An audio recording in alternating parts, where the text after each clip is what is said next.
Olá, muito bom dia, queridos irmãos, paz seja convosco, graças ao Senhor mais um dia, aqui no Reino em Pauta, cumprimentando a todos vocês com a poderosa, doce e gloriosa paz do Senhor.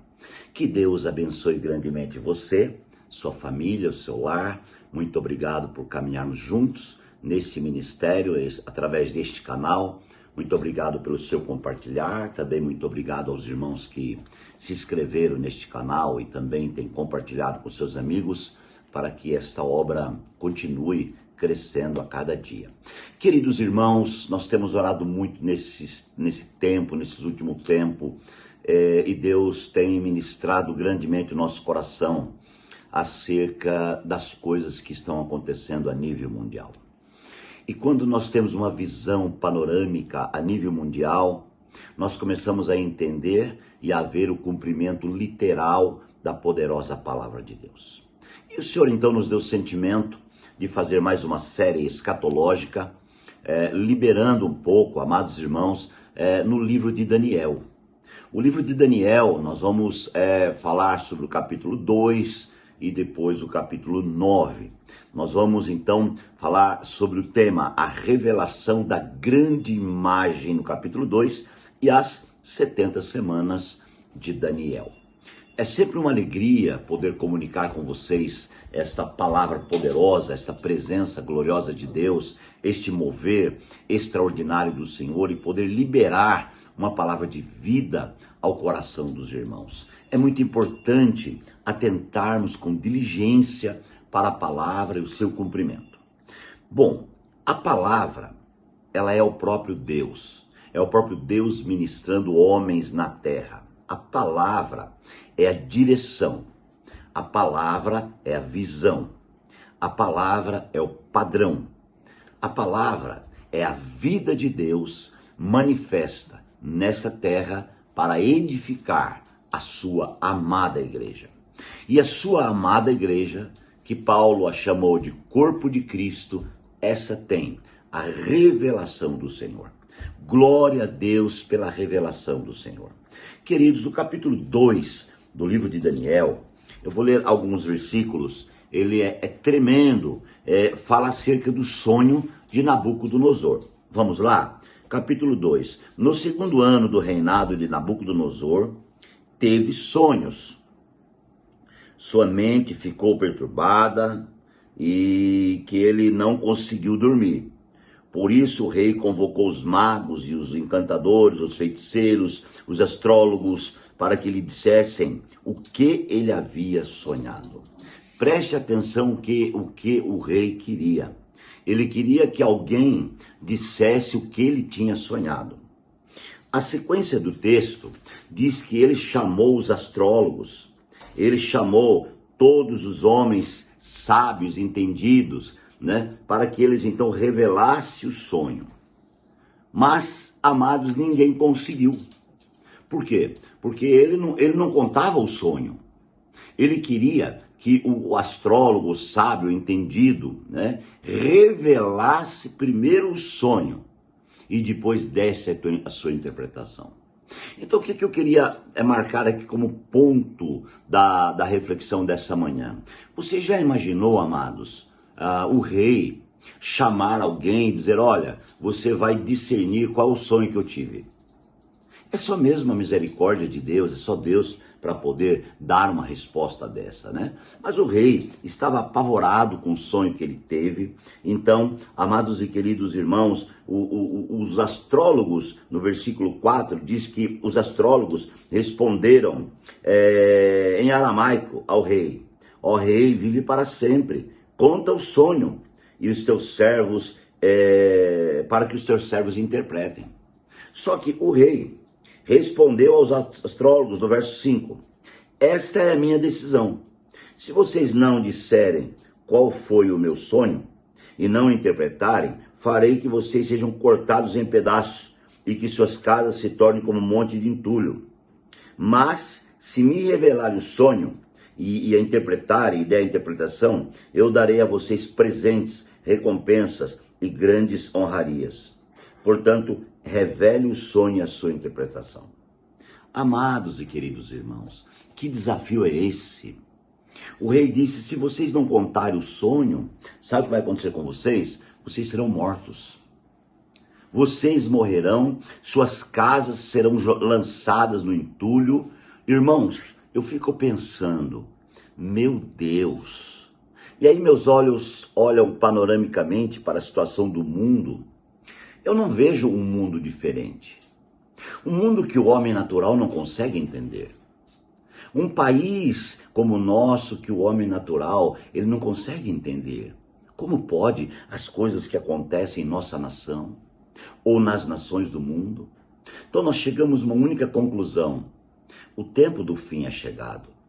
Deus está querendo fazer algo diferenciado. Deus está querendo ministrar corações, levantar, estruturar, restaurar, reedificar a sua igreja. Deus tem um grande plano e um grande propósito.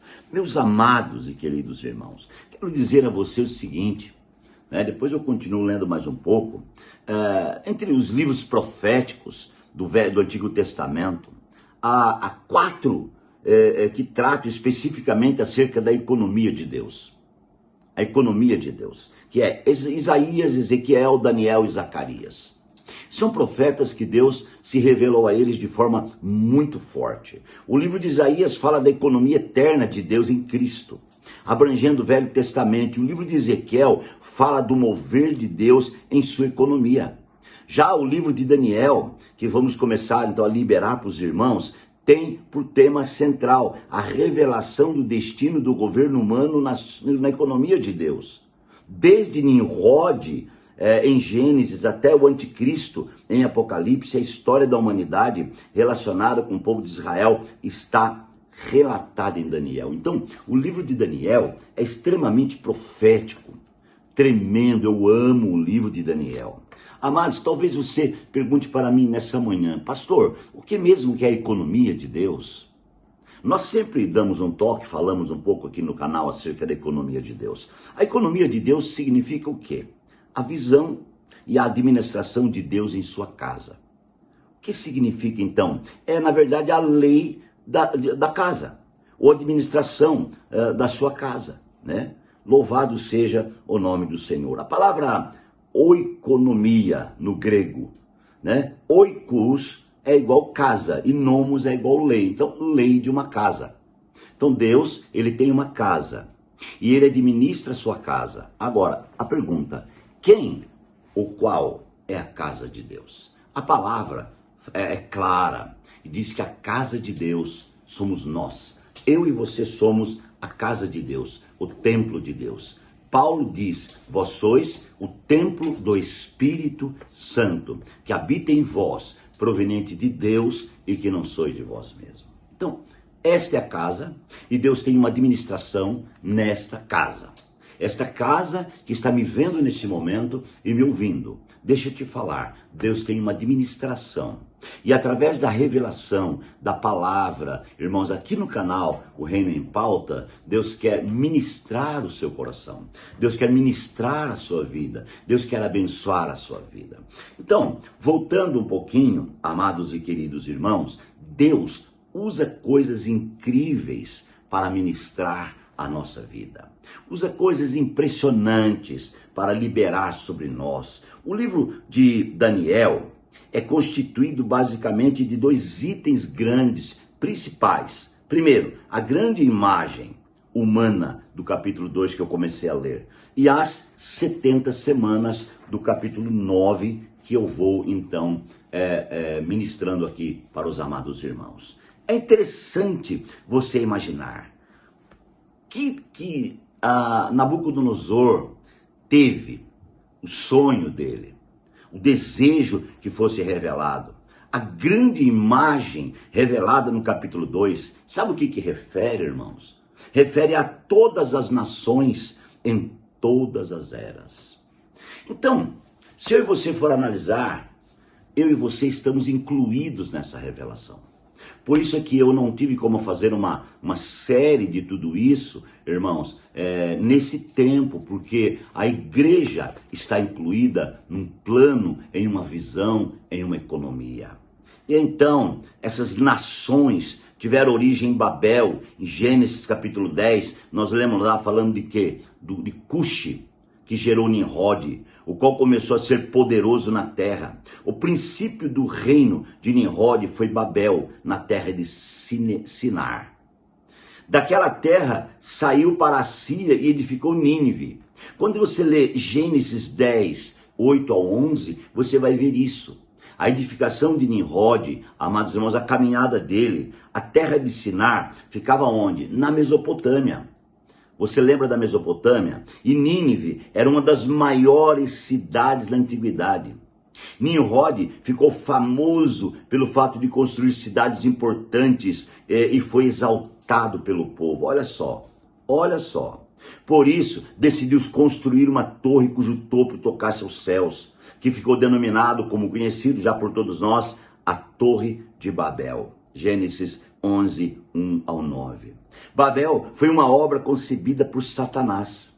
Deus sempre quis uma edificação e Satanás tentou imitá-lo, construindo a Torre de Babel.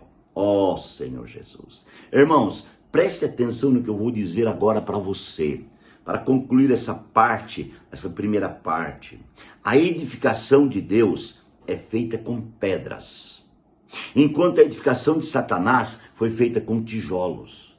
O máximo que Nimrod tinha era tijolo. Ele não tinha pedra, a pedra que é Deus, a pedra que é Cristo. Então eu falei no início sobre o padrão. Cristo é o padrão de Deus. Cristo é o mistério de Deus. Aliás, Cristo é o mistério da igreja. E Cristo revelou o mistério de Deus. Cristo trouxe o mistério de Deus revelado. E aí, a igreja, Cristo revelou o seu mistério. Então hoje existe uma revelação clara dentro da igreja. Dentro daqueles que creem no Senhor. Daqueles que vivem a realidade do Senhor. Eu vou orar e vou pedir a vocês que não deixe de ver todas as partes desse tema. Para que você entenda, você precisa assistir ou ver todas, tá? Eu vou fazer uma sequência e eu quero orar com você. Pai, muito obrigado pela vida dos meus irmãos que me acompanham através deste canal. Pai, ministra sobre cada um, abençoando grandemente. Deus eterno, nós te suplicamos e nós abençoamos os teus filhos, em nome de Jesus. Amém. Deus te abençoe, beijo no seu coração e até amanhã.